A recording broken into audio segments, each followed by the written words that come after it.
প্রিয় দর্শক, স্বাগত জানাচ্ছি আজকের আলোচনায়। আজকে আমরা আলোচনা করব চট্টগ্রাম শিক্ষা বোর্ডের বিভিন্ন অনিয়ম এবং দুর্নীতি নিয়ে। চট্টগ্রাম শিক্ষা বোর্ড যেন জালিয়াত চক্রের অভয়ারণ্যে পরিণত হয়েছে। পরীক্ষায় অংশ না নিয়েও জিপিএ 5 পাওয়ার ঘটনা যেমন ঘটছে, তেমনি মেয়ে পরীক্ষার্থীর পরিবর্তে ছেলে শিক্ষার্থী পরীক্ষা দেওয়া এবং জালিয়াতের মাধ্যমে পুনঃপরীক্ষণে প্রাপ্ত নাম্বার বাড়িয়ে দেওয়ার ঘটনা ঘটছে। এর আগে শিক্ষা বোর্ডের সাবেক সচিব নারায়ণচন্দ্র নাথের বিরুদ্ধে নিজের ছেলের ফলাফল জালিয়াতির অভিযোগ উঠে।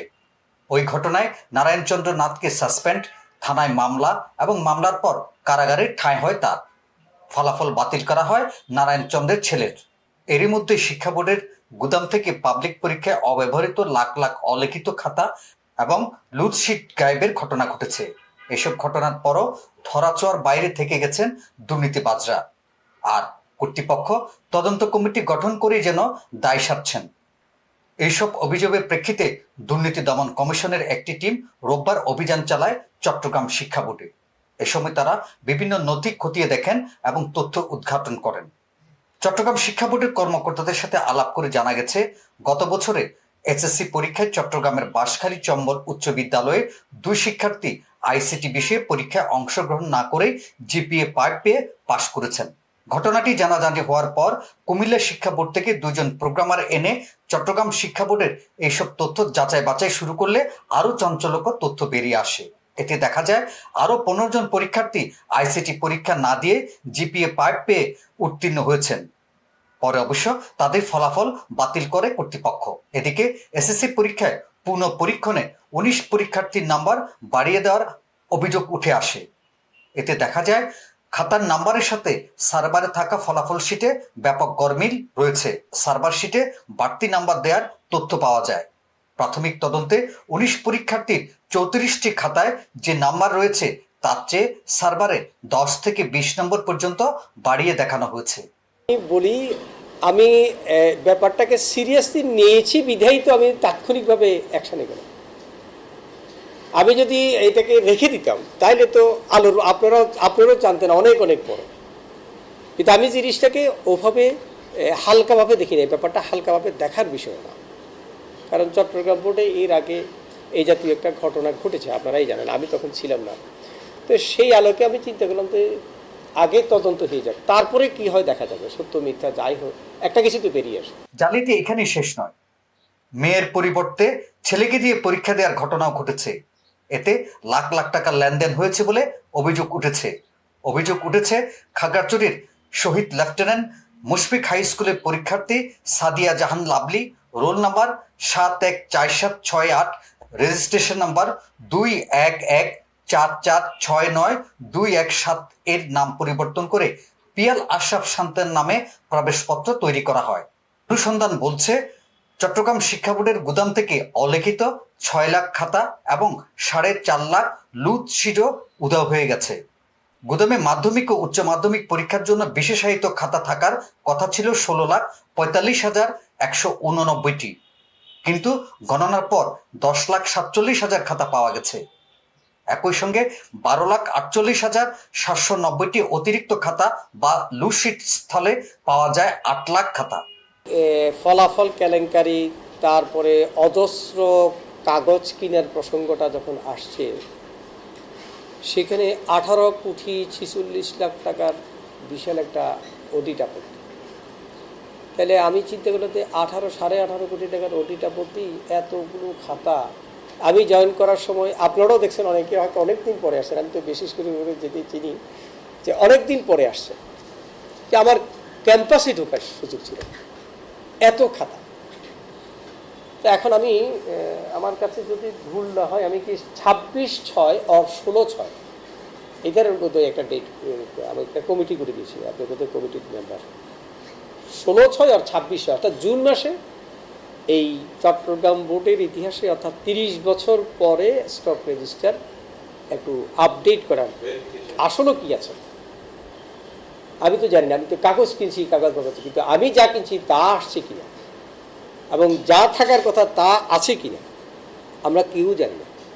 কিন্তু আমি আমার কাছে একটু নিজের মাথা থেকে আসলো যে একটু যাচাই করা দরকার। আমার কাছে একটু নিজের কাছেই মনে হচ্ছে যে 18.5 কোটি টাকার কাগজ,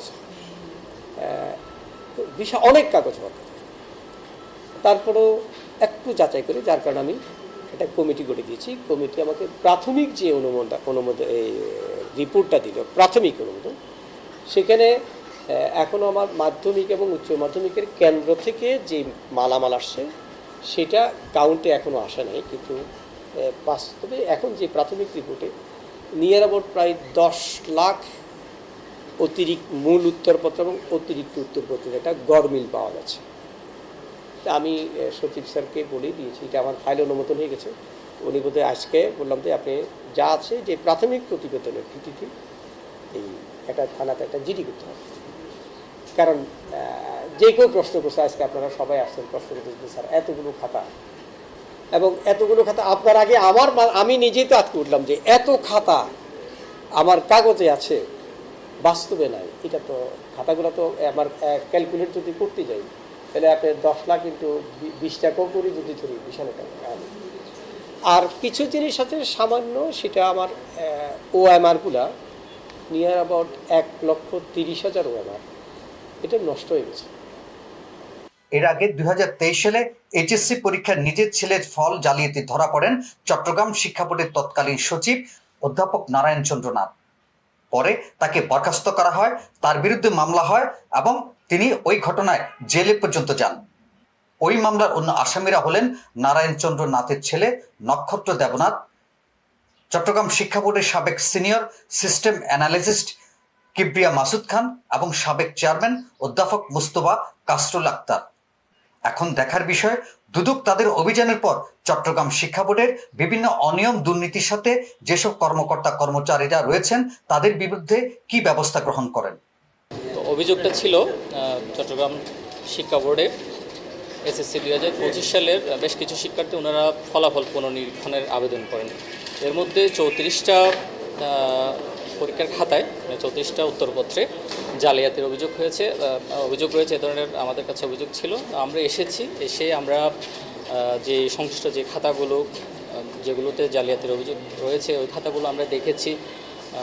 যাদের বিরুদ্ধে অভিযোগ ছিল তার অভিযোগ সংশ্লিষ্টদের সাথে আমরা কথা বলেছি, বিশেষ করে প্রোগ্রামার এবং সহকারী প্রোগ্রামার যার দপ্তর থেকে মূলত নাম্বারিংটা ট্যাম্পারিং হয়েছে।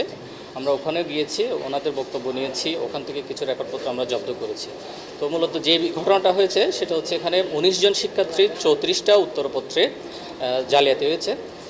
মূল খাতাতে নম্বরটা ঠিকই আছে, যেটা টপ শিট আছে ওখানেও ঠিক আছে, কিন্তু এটা ইনপুট দেওয়ার সময়, অর্থাৎ যেটা রেস্ট্রিক্টেড একটা রুম আছে এখানে, যেখানে হচ্ছে নাম্বারগুলো প্রোগ্রামারের রুম, ওখানে যেখানে ইনপুট দেওয়া হয় ওই কম্পিউটারে ইনপুট দেওয়ার সময় নাম্বারটা হচ্ছে বাড়িয়ে দেখানো হয়েছে আর কি। এ ধরনের 19 জন শিক্ষার্থী 34টা উত্তরপত্রে এ ধরনের ঘটনা ঘটেছে। তো ওনাদের আবার সিস্টেম অ্যানালিস্ট নেই চট্টগ্রাম শিক্ষা বোর্ডে। কুমিল্লা শিক্ষা বোর্ড থেকে একজন সিস্টেম অ্যানালিস্ট গত 7 তারিখ এখানে এসেছিলেন, ওনার নাম বিকাশ। ওই সিস্টেম অ্যানালিস্ট উনি প্রথমে এই অনিয়মটা ওনার চোখে পড়ে। তো মূলত এখানে অনিয়মটা হয়েছে প্রোগ্রামার এবং সহকারী প্রোগ্রামার হচ্ছেন জনাব আব্দুল মালিক এবং সহকারী প্রোগ্রামার আবুল হাসান মোহাম্মদ রাজু আহমেদ। মূলত ওনাদের রুম থেকে হচ্ছে এই ঘটনাটা, নাম্বার টেম্পারিংয়ের ঘটনাটা ঘটেছে। সরকারের তরফ থেকে এই জালিয়াতি চক্রের বিরুদ্ধে কি কি ব্যবস্থা গ্রহণ করা হবে সেটি এখন দেখার বিষয়। আজ এ পর্যন্ত, আগামীতে কথা হবে অন্য কোনো বিষয় নিয়ে। সে পর্যন্ত ভালো থাকুন, সুস্থ থাকুন, News Plus 24 এর সাথেই থাকুন।